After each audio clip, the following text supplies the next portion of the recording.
Idol, anong pinagkaiba ng mga kabataan noon sa kabataan ngayon? Kabataan noon, kumakaway ka kapag may dumaraang eroplano. Inaantay maubos ang tubig sa tabo sa ulo.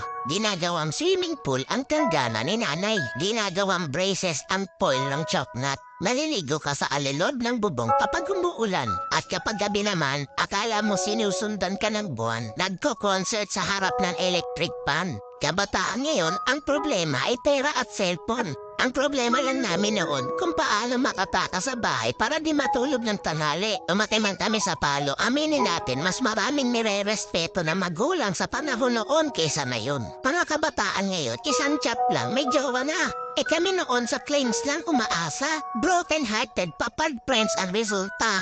Mga kabataan noon, ang dami ng alam na trabaho. Kesa sa kabataan ngayon, tamad na, puro pa gadgets, di pa mautusan. Minsan nagiging ibon, minsan nagiging paniki. Wait lang. Batako. Idol, hindi kawawa ang batang inuutusan sa gawaing bahay. Ang kawawa ay yung batang lumalaki na walang alam sa buhay. Yung nakaranas lang ang pupuso nito. Real talk yan.